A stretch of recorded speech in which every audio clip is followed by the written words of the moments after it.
the maid who saw how his fiancée treated his sick mother. And what I did made the millionaire cry. The worst part? No one noticed the pain she endured, not even the man who loved her. Maybe you're working for someone who never says thank you or cleaning up while everyone else sleeps. Tell me, where are you watching from and what time is it right now? I promise, today's story will touch your heart. My name is Rosa Martinez, and for the past 12 years, I've been the invisible woman in a sprawling Manhattan penthouse, the one who scrubbed marble floors until my knuckles bled, but was never invited to sit at their mahogany dining table. That place always smelled of expensive Chanel perfume, mixed with a sterile coldness that no amount of warmth could penetrate. Every morning at 5:30, I'd slip into the same faded gray uniform, pull my graying hair into a tight bun, and force my tired feet into those worn leather shoes I'd been wearing for 3 years. The harsh sounds of traffic from Fifth Avenue filtered through floor-to-ceiling windows, a constant reminder of the bustling world outside that I was never truly part of. One evening, after 14 hours of endless cleaning, I received a text from my daughter Carmen in Phoenix. "Mom, I wish you were here for my graduation ceremony." The ache twisted deep in my chest like a knife. Here I was, dedicating my life to caring for a family that wasn't mine, while my own flesh and blood felt forgotten, abandoned, left to navigate life's most important moments alone. I had thought this job was a lifeline, a golden opportunity to secure our future, but really, it had become an elegant prison, and I was completely alone in it.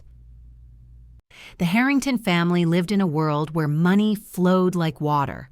Charles Harrington III had built a vast fortune by investing in stocks on the stock market, his portfolio worth hundreds of millions.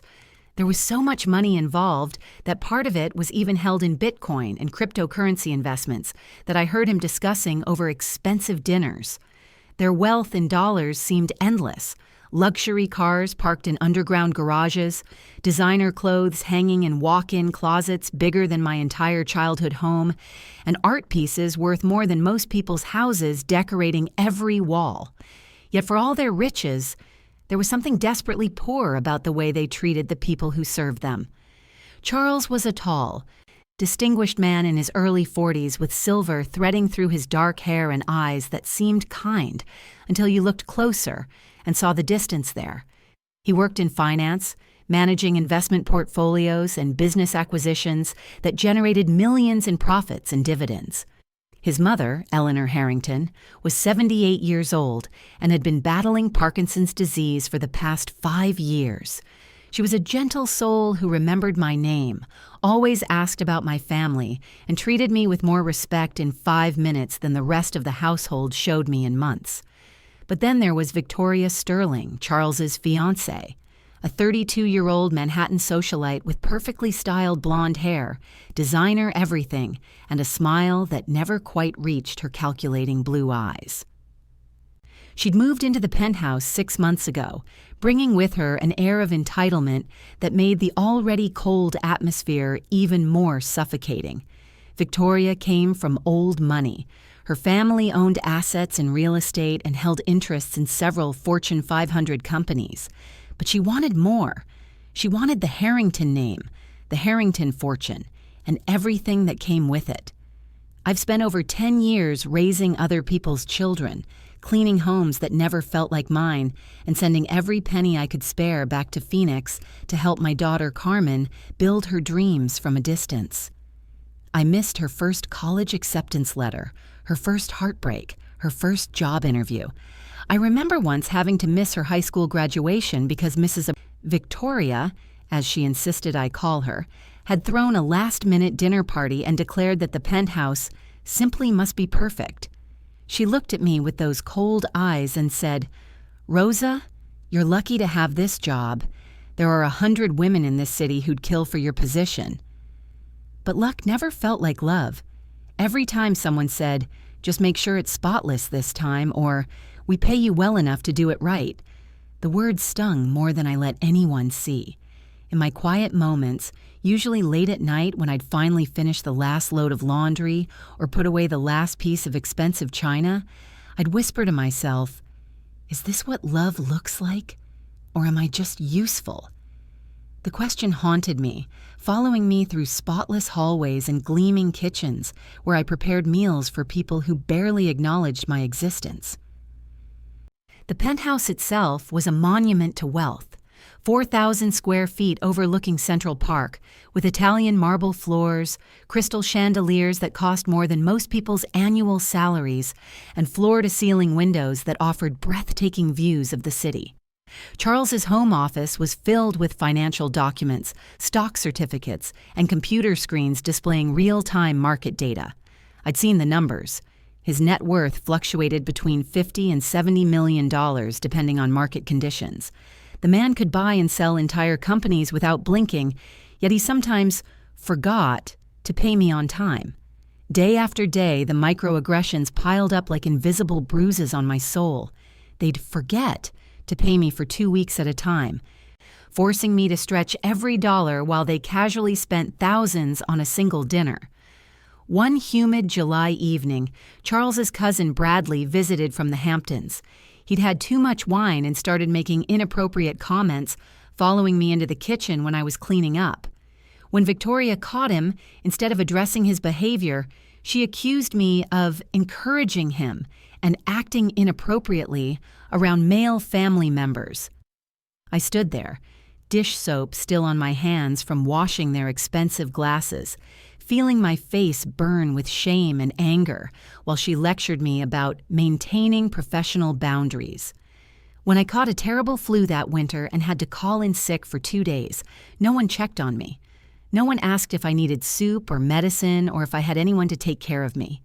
When I returned, weak and still coughing, Victoria's first words were, "I hope you're not still contagious. We can't afford to get sick." Not, "How are you feeling?" or "Are you better?" Just concern about their own health and inconvenience.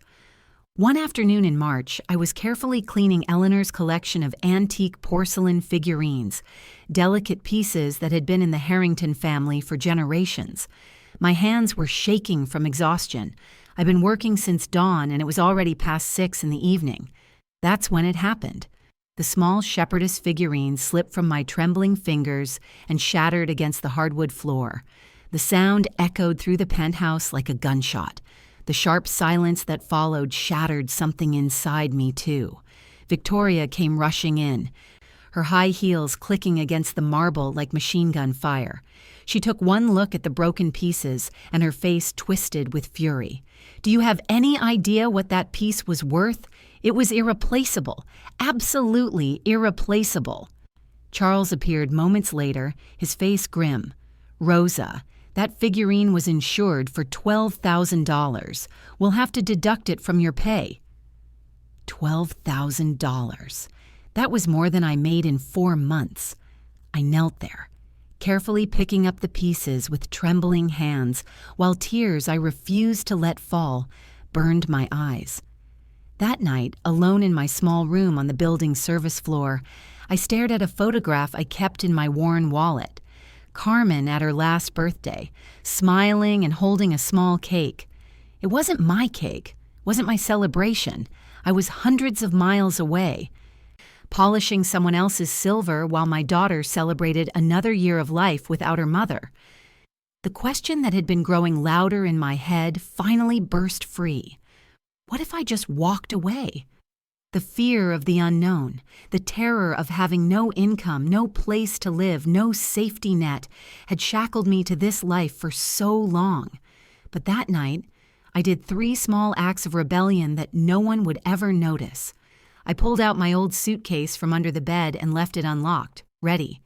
I took my spare uniform down to the building's laundry room and watched it burn in the furnace, the gray fabric curling and disappearing like my old acceptance of this treatment.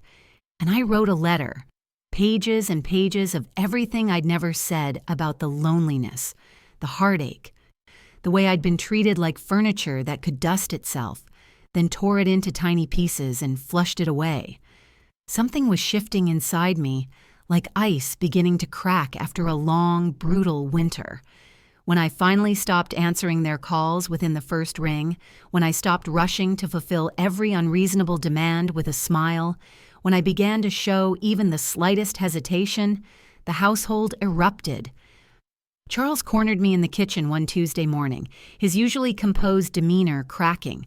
"Rosa, you've been different lately, cold, distant. We've always treated you well, haven't we? You're like family to us." Family? The word almost made me laugh. When had they ever invited me to join them for Thanksgiving dinner? When had they ever asked about my dreams, my daughter, my hopes? When had they ever treated me like anything more than an expensive appliance that occasionally needed maintenance? Victoria was even more direct.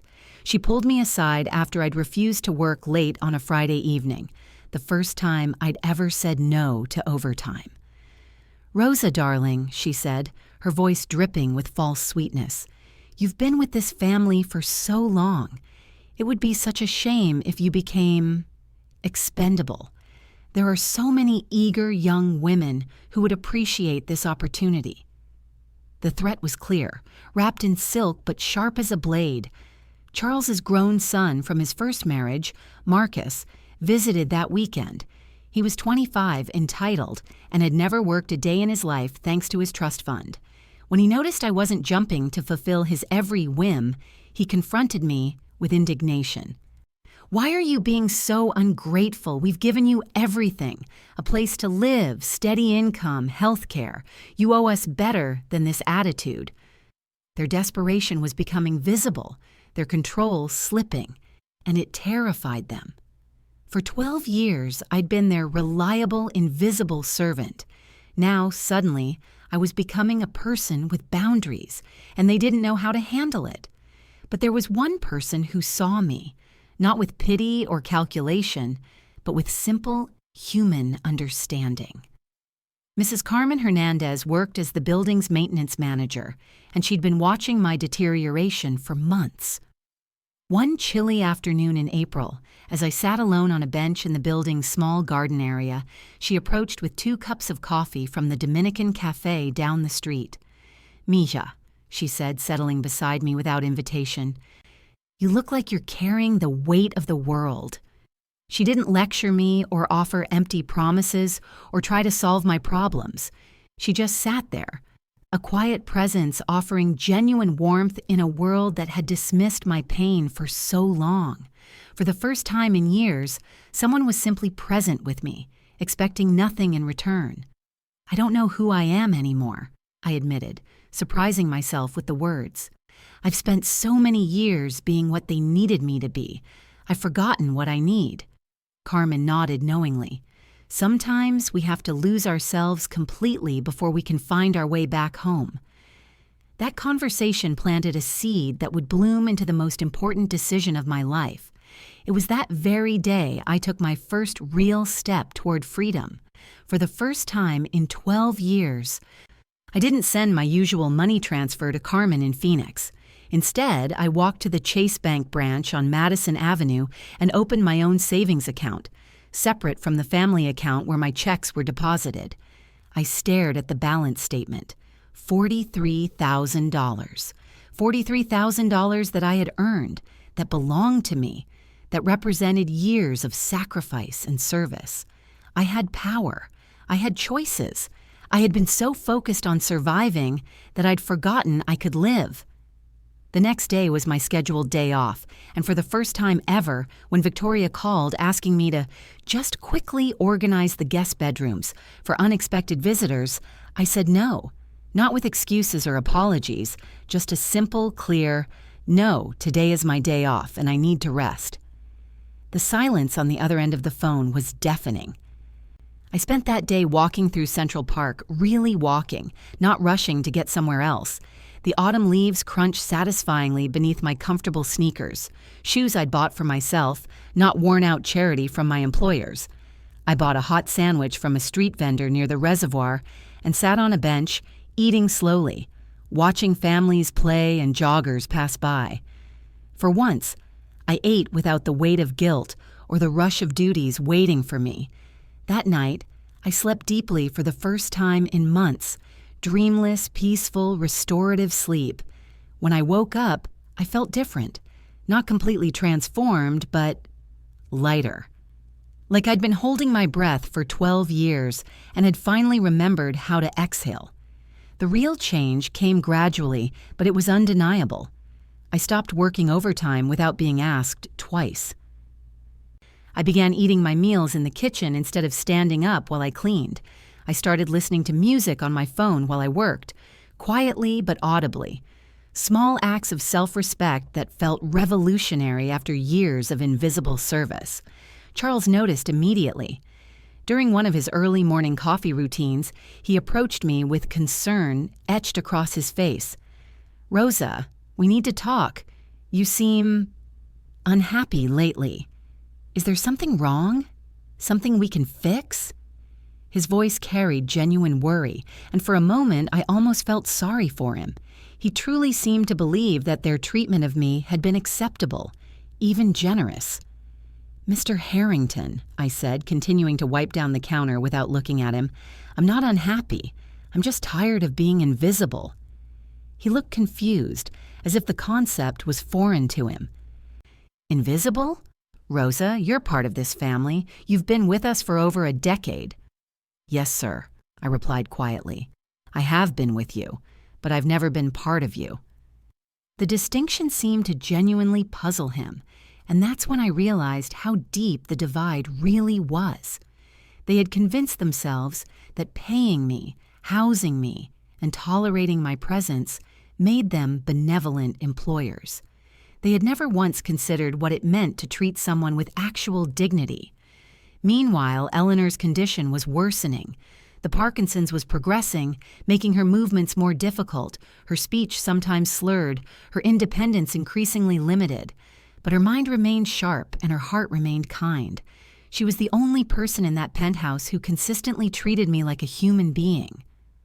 "Rosa, dear," she said one afternoon as I helped her with her afternoon medication, "I hope you know how much your kindness has meant to me.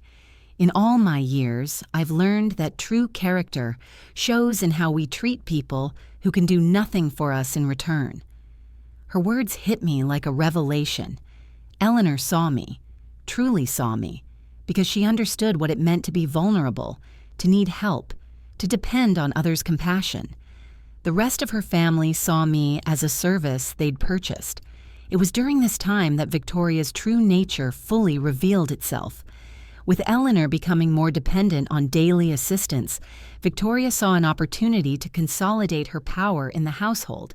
She began making subtle suggestions about finding Eleanor proper care and not burdening the household staff with medical responsibilities.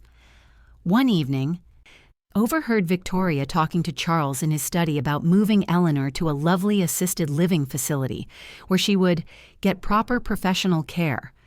Charles seemed hesitant, but Victoria was persistent. "Darling, she's becoming a liability. What if she falls when Rosa isn't around? What if something happens? We could be held responsible. It's really the safest thing for everyone." I knew what she really meant. Eleanor was an obstacle to Victoria's complete control of the household, and eventually, the fortune. The old woman's presence was a reminder of the family's history, their values, their humanity. Victoria wanted her gone. That's when I made a decision that would change everything. The next morning, I did something I'd never done before. I knocked on Eleanor's bedroom door and asked if I could speak with her privately. She was sitting by her window looking out at Central Park, her hands trembling slightly from the medication. "Mrs. Eleanor," I began, my voice steady despite my racing heart, "I need to tell you something important. Something about Victoria and what she's planning." Eleanor listened carefully as I told her about the conversation I'd overheard, about Victoria's plans to move her to a facility, about the way Victoria treated her when Charles wasn't around, the impatience, the dismissive comments, the way she spoke about Eleanor like she was already gone. Eleanor's eyes filled with tears, but not of sadness, of recognition. "Oh, Rosa," she whispered, "I've known for months. I've seen how she looks at me, how she speaks to me when Charles isn't listening. I hoped I was wrong. Mrs. Eleanor, you deserve better than this. You deserve to be treated with respect in your own home, by your own family." She reached out and took my hand with her trembling fingers. "What would you do, dear, if you were me?" I took a deep breath. I would fight back. Over the next few days, Eleanor and I developed a plan. She began recording conversations with Victoria using a small device her late husband had given her for dictating memoirs. We documented every dismissive comment, every moment of neglect, every conversation about moving her out of her own home. But the real revelation came when Eleanor shared something she'd been keeping secret. Charles's father, before his death, had established a trust specifically for Eleanor's care. The trust contained over $2 million, designated solely for ensuring she could remain in her home with proper care for the rest of her life. Victoria didn't know about this trust, and Charles had apparently forgotten about it in the chaos of managing his business empire. "Rosa," Eleanor said, her voice stronger than I'd heard it in months, "I want you to help me contact my lawyer, and I want you to consider something. What if you didn't have to leave? What if you could stay, but on different terms?" The climax came sooner than expected. The following week, Charles announced that he and Victoria were planning a small engagement party. Victoria immediately began demanding extensive preparations. The penthouse had to be perfect, every surface gleaming, every detail flawless. She created lists of impossible tasks and unreasonable deadlines, clearly hoping to push me to a breaking point. The morning of the party, Victoria cornered me in the laundry room. Her mask of civility had completely slipped away. "I want you gone after tonight," she said coldly. "Charles is too soft-hearted to fire you, but I won't have you skulking around after we're married. You'll leave quietly, and we'll give you a reference that will help you find employment elsewhere. But you will leave." I looked at her for a long moment. This woman who had moved into someone else's home and decided she had the right to control every person in it. "I don't think that's your decision to make, Mrs. Victoria." Her face flushed with anger. "Everything in this house will be my decision very soon. You'd better remember that." That evening, as the engagement party began, I served champagne and canapes to Manhattan's elite, bankers, lawyers, socialites, people whose net worth was measured in millions. I watched Victoria play the perfect fiancée, charming and gracious, while Eleanor sat quietly in a corner chair, largely ignored by the guests who should have been honoring her as the family matriarch. Charles stood to make a toast, his champagne flute catching the light from the crystal chandelier. "To Victoria," he said, his voice carrying across the penthouse, "who has brought new life and energy to our family." That's when Eleanor stood up, slowly but with determination. The room fell quiet.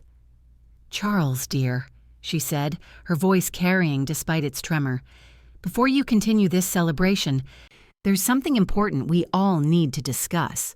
She pulled out the small recording device and placed it on the coffee table. "I think everyone should hear what your fiancé really thinks about family." Victoria's face went white as Eleanor played recording after recording.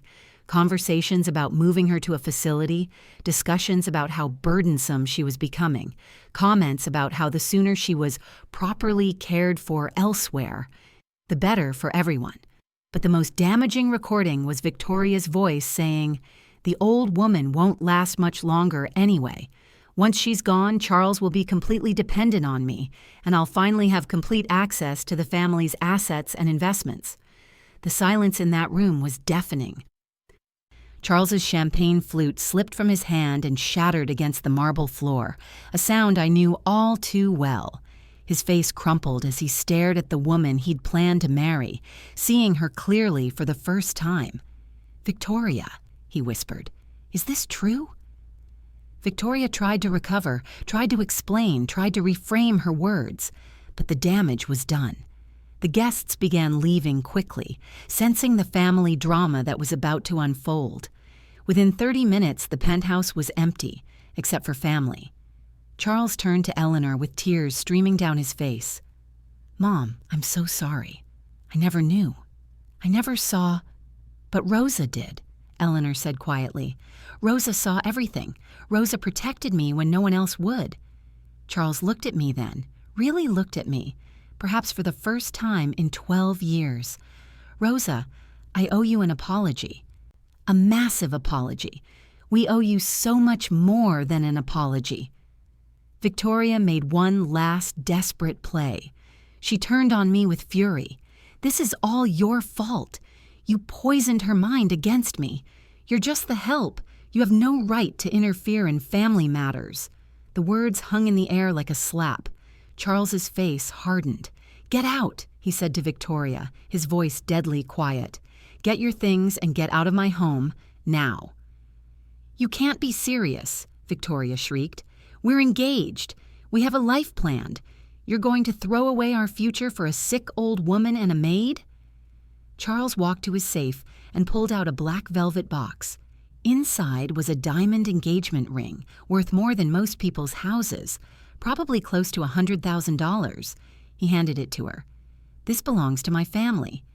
"You clearly never understood what that means." As Victoria gathered her designer clothes and expensive accessories, hurling threats about lawsuits and public embarrassment, Eleanor took my hand and led me to Charles's study.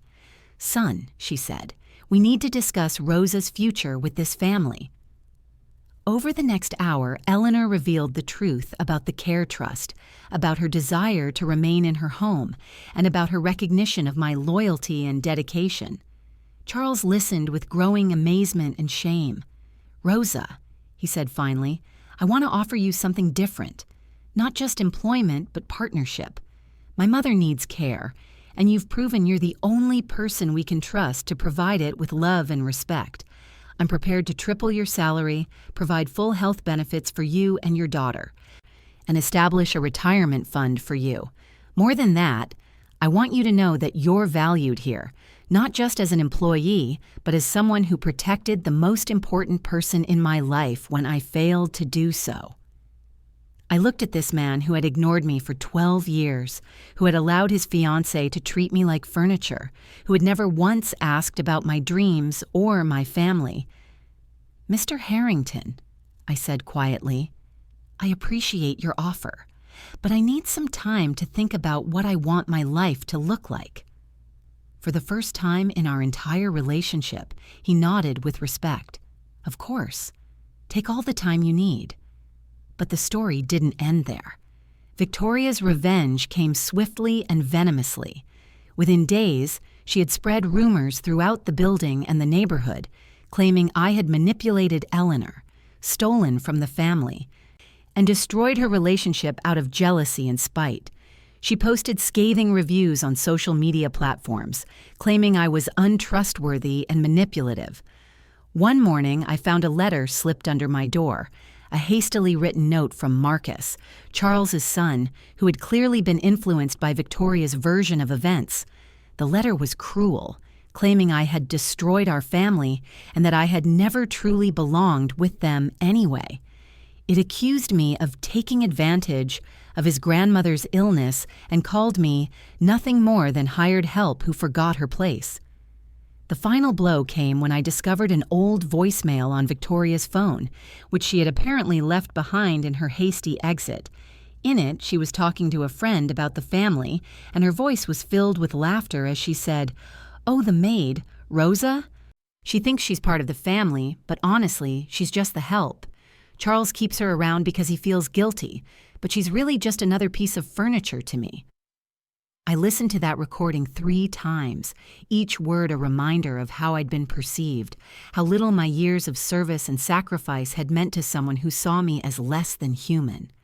But here's what surprised me most. Instead of breaking me, these final insults felt like liberation. I smiled as I deleted the voicemail, as I threw away Marcus's letter, as I ignored the social media posts. Their lies couldn't touch me anymore because I finally knew who I was. My worth wasn't determined by their opinion of me. My story was no longer theirs to control or distort. I had found my voice, and their silence could no longer define me. The transformation didn't happen overnight, but it was undeniable. I accepted Charles's offer, but on my own terms. I would care for Eleanor not as a servant, but as a companion and advocate. I would live in a proper apartment in the building, not the service room.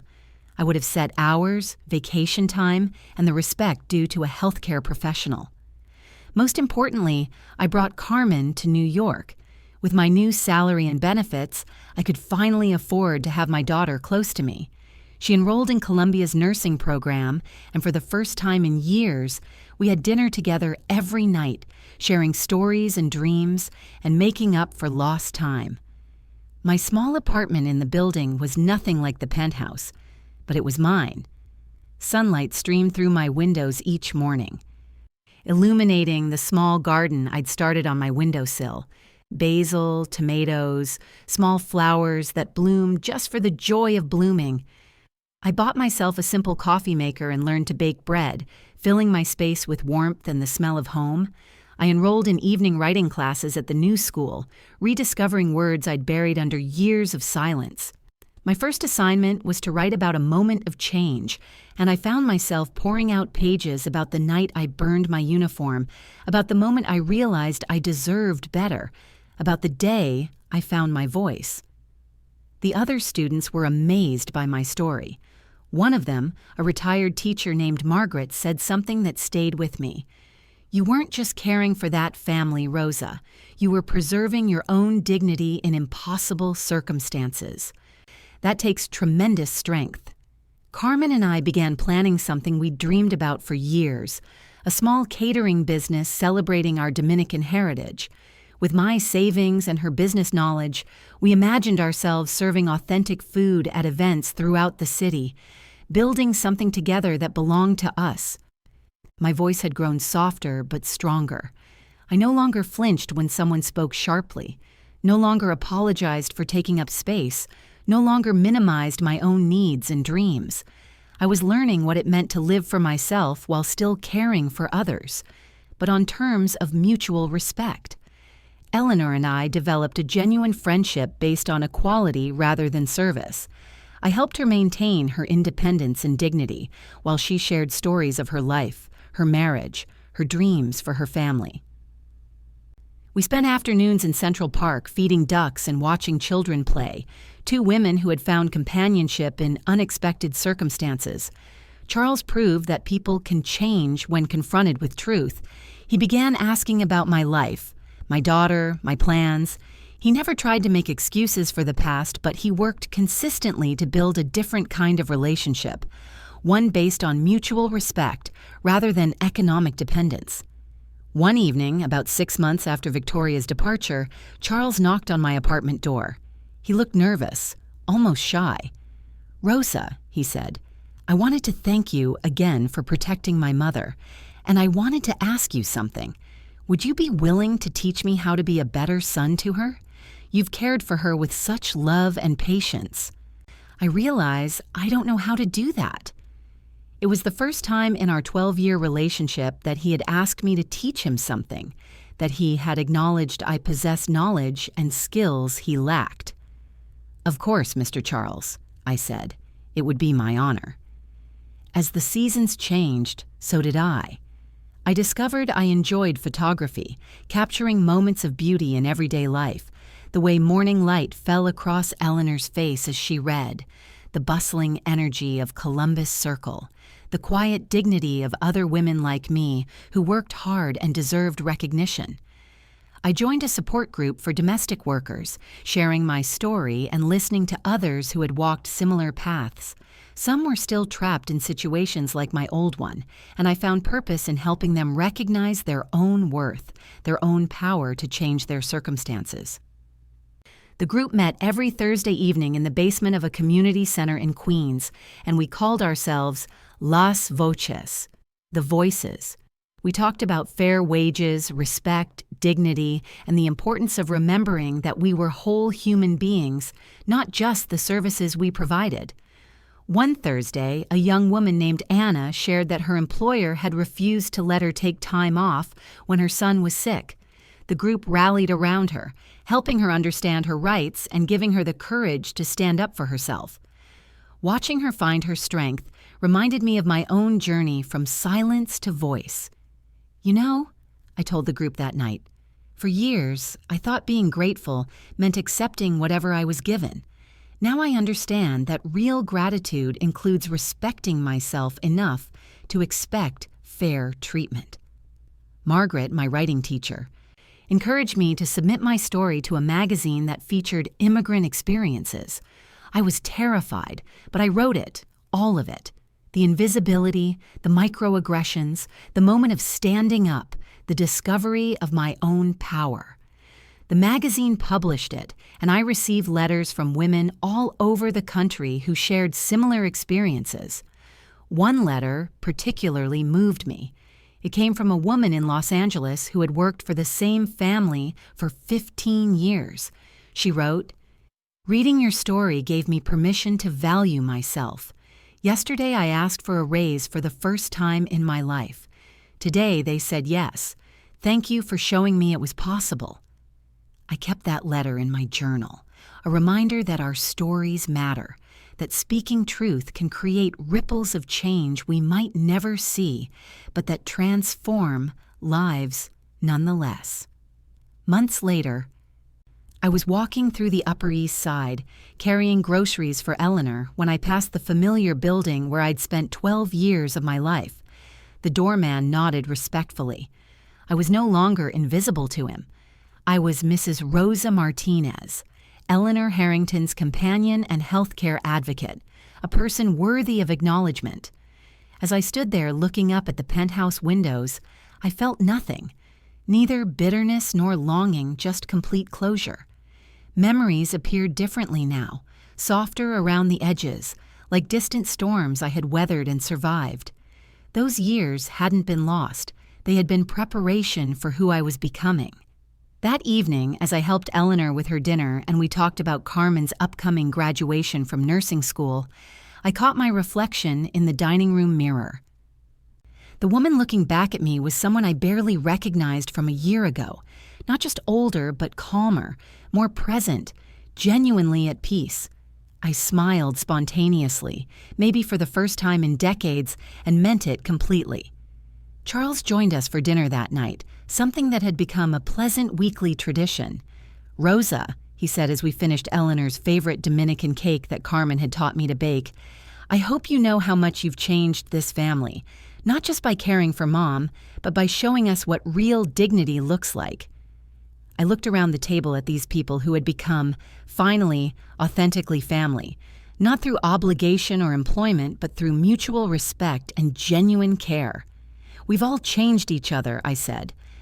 That's what happens when people choose to see each other as fully human.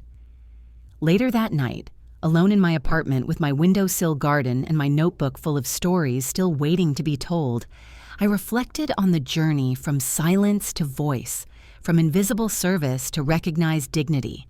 I thought about all the women like me, cleaners and caregivers and cooks, who work with dedication and love, but rarely receive acknowledgement for the human beings they are beyond the services they provide. The winter months brought unexpected joys. Eleanor's health stabilized under consistent, loving care, and she began writing her memoirs with my help. We spent hours together as she dictated stories of her childhood, her marriage to Charles's father, her hopes for her family's future. She insisted that my story be included, that the woman who had protected her when she was most vulnerable deserved to be remembered alongside the family history. "Rosa," she said one snowy afternoon as we worked on a particularly emotional chapter about her husband's death, "I want you to understand something. You saved more than just me. You saved this family's capacity for love."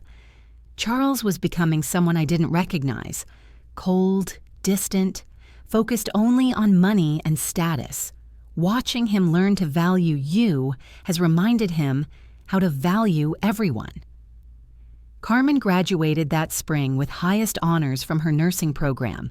The graduation ceremony was held at Columbia's beautiful campus, and as I watched my daughter walk across that stage, I felt a completeness I had never experienced before. For the first time in her academic career, I was there for her milestone moment. Charles and Eleanor attended as well, insisting they wanted to support family. After the ceremony, Carmen hugged me tightly and whispered, "Mom, I'm so proud of how brave you've become. Watching you find your voice taught me I could find mine too." That summer, we launched our catering business, Sabores de Casa, Flavors of Home. Our first event was a small dinner party for some of Charles's business associates, featuring authentic Dominican dishes that told the story of our heritage. The guests were enchanted not just by the food, but by the stories Carmen and I shared about each recipe, each ingredient, each tradition that connected us to our roots. The business grew slowly but steadily. We catered quinceañeras in Queens, corporate events in Manhattan, family reunions in Brooklyn. Each event was an opportunity to share our culture, our story, our pride in who we were and where we came from. I discovered that cooking for people who valued and celebrated our food felt completely different from cooking for people who took it for granted. One evening, as Carmen and I cleaned up after a particularly successful wedding reception, she said something that stopped me in my tracks. "Mom, do you realize that every person at tonight's event knew our names? They thanked us individually, asked about our recipes, wanted to know our story. You spent 12 years being invisible, but now you're unforgettable." The Domestic Workers Support Group continued to be a source of strength and purpose. As my own situation improved, I became more focused on advocating for others. We organized workshops on workers' rights, connected women with legal resources, and created a network of support that extended far beyond our weekly meetings. Maria, a woman from Guatemala who cleaned offices downtown, shared her story of wage theft. Her employer had been illegally deducting money from her paycheck for months. With the group's support and connections to legal aid, Maria successfully recovered over $4,000 in stolen wages. Watching her stand up to her employer, speak confidently in English she'd been practicing for years, and demand the respect she deserved reminded me of my own transformation. "When I first came to this group," Maria told us one evening, "I felt so small, so powerless. But listening to all of your stories, especially Rosa's, made me realize that we have more strength together than we ever imagined alone." The group began receiving invitations to speak at community centers, churches, and even university classes studying immigration and labor issues. I found myself standing in front of audiences of 50, sometimes 100 people, sharing the story that had once been too painful to whisper even to myself. During one of these speaking engagements at a community college in the Bronx, a young student asked me, "Mrs. Martinez, what would you say to someone who's in the situation you were in 3 years ago, someone who feels trapped and invisible?" I paused, thinking about that woman I had been, exhausted, voiceless, convinced she had no choices. "I would tell her that her current situation is not her final destination," I said. I would tell her that fighting for her dignity might feel impossible, but staying silent is even harder. I would tell her that she has allies she hasn't met yet, strength she hasn't discovered yet, and a voice that's been waiting her whole life to be heard. The applause that followed wasn't just polite. It was enthusiastic, emotional, transformative. After the event, 3 women approached me privately. One had been working for a family that hadn't given her a single day off in 8 months. Another was being paid below minimum wage and was afraid to complain. The third was dealing with sexual harassment from her employer's adult son and didn't know where to turn for help. I exchanged contact information with all 3 women, connected them with resources, and invited them to join our support group. That night, driving home through the city I'd lived in for over a decade, but had never truly felt part of, I realized that this was what purpose felt like, not just surviving, but helping others thrive. Eleanor's health continued to improve under consistent care and genuine companionship. Her Parkinson's symptoms were still present, but her spirit was stronger than it had been in years. She began inviting friends over for tea, something she hadn't done since Victoria's arrival in the household. These gatherings were elegant but warm, filled with laughter and meaningful conversation. "You know, Rosa," she told me one afternoon as we prepared for one of these tea parties, "I had forgotten what it felt like to enjoy my own home. For months, I felt like a guest in my own life. You gave me back my dignity." Charles, meanwhile, had begun dating again, but this time he was approaching relationships differently. He introduced potential partners to his mother early in the courtship, observed how they treated household staff, and paid attention to their attitudes toward service workers and people from different backgrounds. "I learned from watching Victoria," he admitted to me one evening as we sat in the garden area of the building. "I learned that how someone treats the people they think can't fight back reveals their true character. I won't make that mistake again." About 2 years after Victoria's departure, Charles began dating Dr. Patricia Morales, a pediatrician who specialized in treating children from low-income families. Patricia was warm, intelligent, and unpretentious. The first time she came to dinner, she insisted on helping me clear the table and asked genuine questions about my background, my family, and my catering business. "Rosa," she said that evening, "I've heard so much about you from Charles and Eleanor.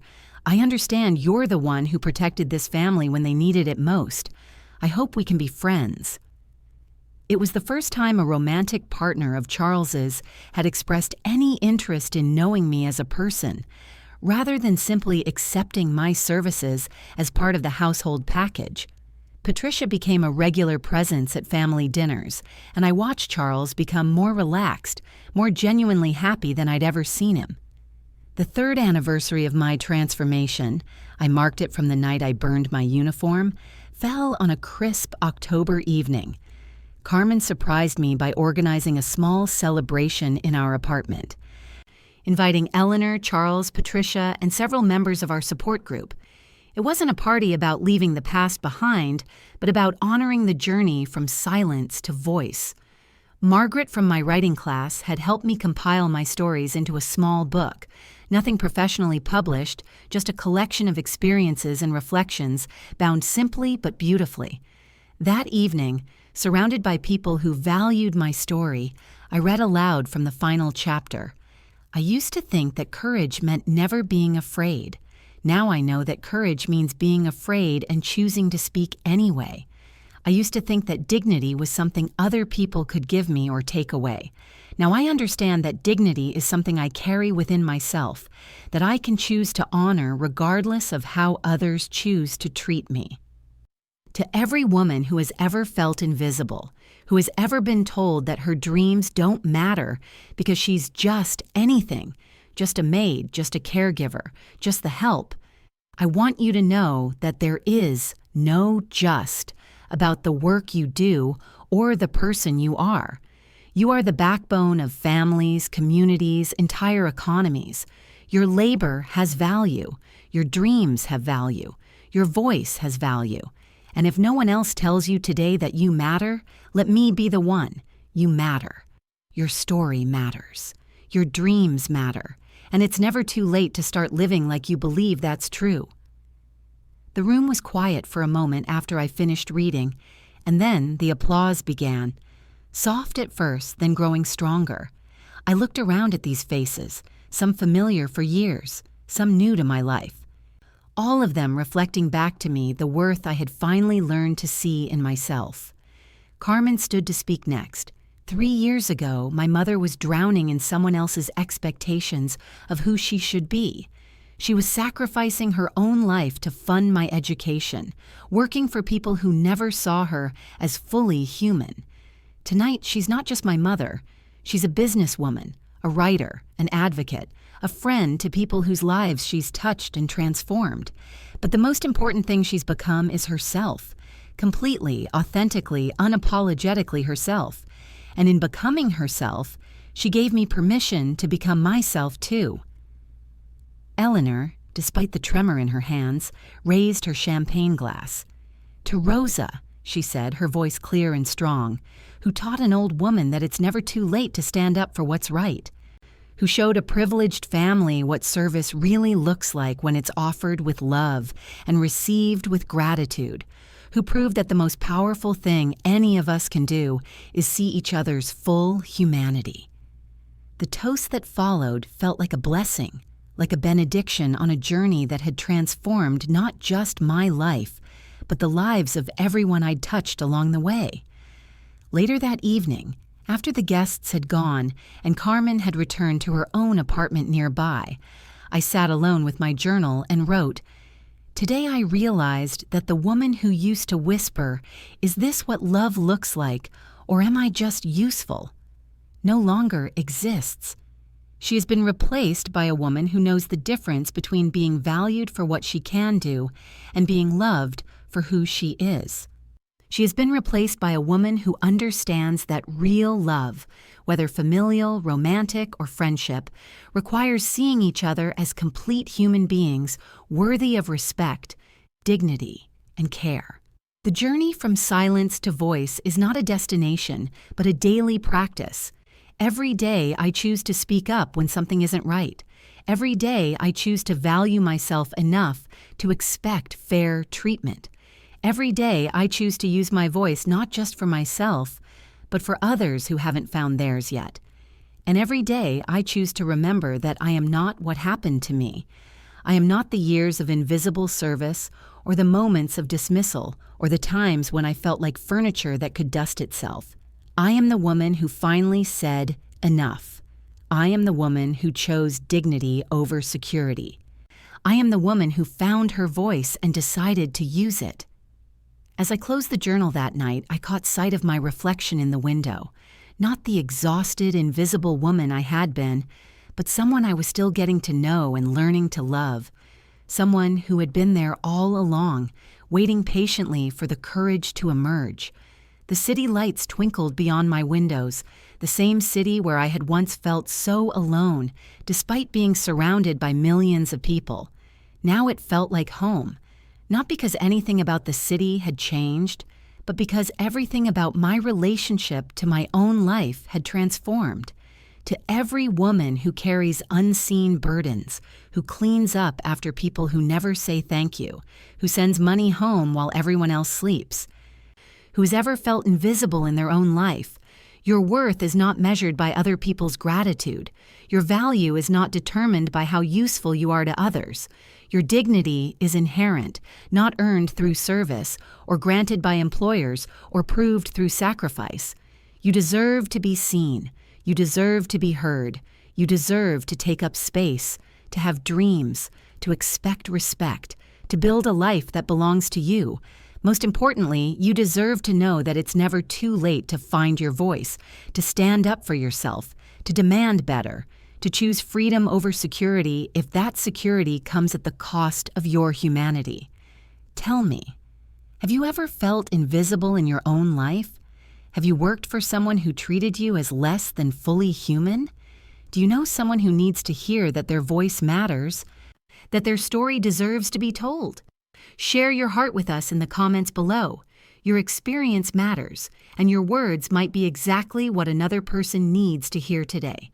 If this story touched something deep inside you, please leave a like and subscribe to this channel. Every like helps this message reach another woman who works with dedication and heart, but rarely receives recognition for her humanity. Every subscription brings us closer to building a community where invisible voices become visible, where silent struggles become shared strength. To continue this emotional journey with more stories that honor the dignity of ordinary people doing extraordinary things, I've prepared a special podcast filled with narratives just as moving and real as this one. You can find it here by clicking on the left. These are stories about finding strength in impossible situations, about discovering self-worth when the world tells you you're worthless, about the quiet heroes who change lives without ever making headlines. Thank you for walking this journey with me from silence to voice, from invisibility to recognition, from service to dignity. Thank you for listening with your heart and for understanding that every person has a story worth telling, a voice worth hearing, a life worth celebrating. I'll see you in the next story, where we'll continue exploring the courage it takes to claim your own life, to stand up for your worth, and to find your voice in a world that often prefers you to remain silent. Until then, remember, you are seen, you are valued, and your story matters.